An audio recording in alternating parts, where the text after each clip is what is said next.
This video is powered by the pros at Pascal Air Plumbing and Electric. Arkansas owned, Arkansas operated. GoPascal.com. Well, hey, Jordan. We talked about this a little bit in Des Moines, but your plus, the plus with you on the court for the two games is just really unbelievable. What do you think about that? I guess how much pride do you take in the fact that when you're on the court, obviously there are other guys there too, but you guys are really outscoring the other team by big margins. I take a lot of pride in like the small things that help the team win, and I feel like the plus minus is just a reflection of what you do to help the team win. And with me, with me being the guy who's going to dive on the floor for loose balls or guard their best player and get a stop or two, I feel like those things are reflected by that, and that's what's most important to me. Of course, that and winning. So I feel like it's a reflection of kind of like what's most important to me when it comes to competing and winning a game.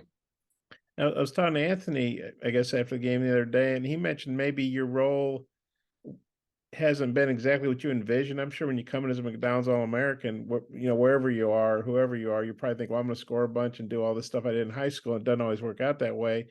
What were you anticipating, and then maybe how have things evolved to where you're being such a valuable player, even though you're not, scoring 20 points a game or whatever?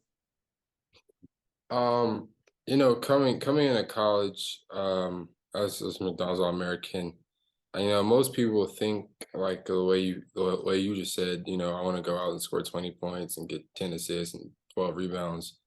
But that wasn't really my mentality coming in. To me, coming in, it was just, if I can help us win like at a high level, like in March, and hopefully have us to be the last game that's playing on television to be the championship, then I'll be able to achieve the things that I want to achieve without having to score 20, without having to like come off ball screens the whole game or do stuff like that. But it's just my role has just kind of fell into being that glue guy. We have a lot of older guys who are better at scoring and better at reading plays than I am, like Devo and Ricky. They're bred for these type of scenarios. So you could say I have the easy job, just picking up what's left, and that's kind of what I've done, and I've been successful with it so far, and so I'm gonna keep doing whatever it takes to win. And if that's it, that's what I'll do. Me and Scotty were talking about this earlier. I guess there was a play where you made Wilson take a shot and it like went over the goal. I was wondering if you remembered that. And how much were you matched up on him, or what all different guys did you cover Saturday? So before the game, Coach Musk told me that my guarding assignment would be all four guards, like everybody on the perimeter, including the four-man. So I during that game, I probably got a chance to guard every single person on the roster at some point in the game, for sure. And obviously I had to, read the scouting report and learn their strengths and weaknesses and tendencies that makes them such a good player. And that's what I did. And then whenever I was matched up on them, it was just like playing into the scouting report. And that's what I did and took advantage and played great defense. Okay, thanks. Scotty. Yeah, Jordan, just maybe, I don't know how deep y'all have gotten into UConn yet, but maybe first impressions on UConn's perimeter guys and maybe some pieces that you may end up defending. We've been able to cover their team a little bit. We're gonna do even more in a little bit. But for the most part, like everybody knows they're big man, he's dominant. We're working on containing him along with some of their guards who are high scoring guards. We have to focus on them as well. They're a really good team. They've come this far in the season, so I bet that says too much to how much they've been working and they've been grinding this season. So it's going to be a good game, and we're just excited to be able to compete again. And I think Ricky maybe struggled a little bit in Nashville at the conference tournament, but played really, really big role for you guys in your two wins last week. Just what maybe impressed you most about the way Ricky bounced back?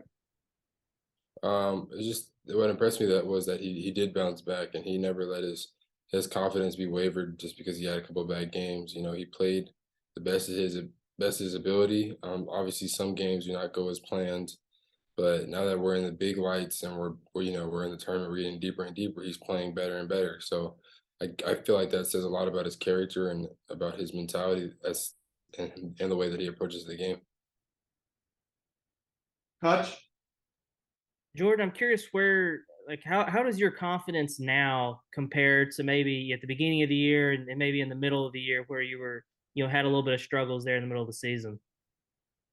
I feel like, March brings out the dog in people, and it's bringing out the dog in me, and it's boosted all attributes of my game. I feel like it's made me to be even more of a competitor than I already was, and I feel like for those reasons, it's brought my confidence has skyrocketed to be able to, help my team win in any situation.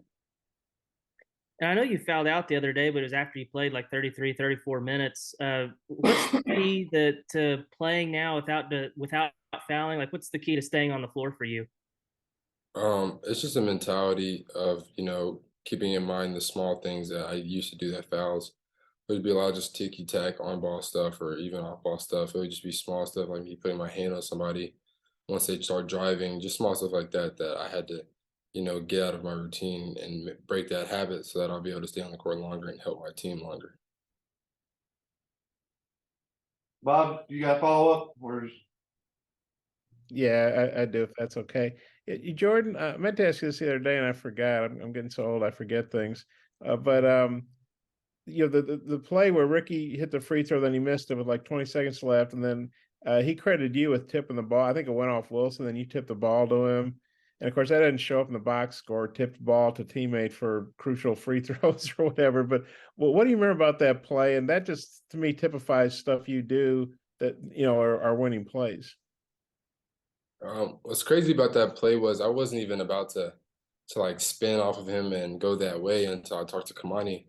And Kamani, he's the offensive rebounding expert on our team. So I called after Ricky made the first one. I went over to Kamani and I was like, "Hey, Kamani, like I should X and I come over and you come over." And he was like, "No, don't do that. Just spin off of him and the ball will come straight to you." I was like, "Okay, I got you." And so I lined up. I spun off of him. The ball came off the rim perfectly, and with my long arms, I was able to hit it kind of like off the backboard a little bit, so that it hit the backboard and bounced back towards Ricky, and then he ended up catching it and laid up again, got another foul. So things worked out perfectly. Credit to Kamani Johnson for telling me to spin. And speaking of Kamani and Devo, the older guys, AB sort of said that you all, the younger guys, obviously you guys played key roles in that win, but he said they kind of let the vets take the game over a little bit there, at least offensively. What'd you think about the way the older guys played, and especially Kamani? Here's a guy who doesn't even play against A&M in Nashville. And he starts the 2 tournament games, and I think in 31 minutes he's got 15 boards, like 11 offensive, something crazy like that. What do you think about how the vets carried y'all the other day, and then especially how Kamani plays when he didn't even play the last tournament game, just the positive attitude he always seems to have? Yeah, for playing from us, you always got to be ready to step in and help the team. Obviously, guys like Joseph Payne got in the game, Ford got in the game. Like those guys played crucial time. At the ending of the game, I feel like they got to stop to just secure that win, and I feel like that says a lot. I feel like that like goes through with everybody on our team. Like even Kamani, like he could catch a DNP one game. We actually talked about this after the game. He was like, "Man, I just caught a DNP. Now I'm starting, and now I'm playing 30 minutes." I was like, "Bro, Kamani, like you know what it is with Muss. Like anything is possible with Muss." He was like, "Yeah, you're right. You reminded me, and I'm the vet." So it was cool to have that interaction with him. Obviously, they've been there before, so the pressure on them is decreased. So as things got tight, we relied on our vets, and the vets they took over. They did what they were supposed to do. They led the team to victory, and we trusted in them, and we're going to keep doing that for the rest of the season. BetOnline remains your number one source for all your sports betting this season. Everything from the NFL and bowl season to esports. You'll find the latest odds, team matchup info, player news, and game trends at BetOnline. BetOnline features live betting, free contests, and live scores for almost any sport or game imaginable. We're the fastest and easiest way to bet on all your favorite leagues and events. Head to betonline.ag to join and receive a 50% welcome bonus on your first deposit. Make sure to use the promo code BELIEVE to receive your rewards. That's BLEAV. Bet online, where the game starts.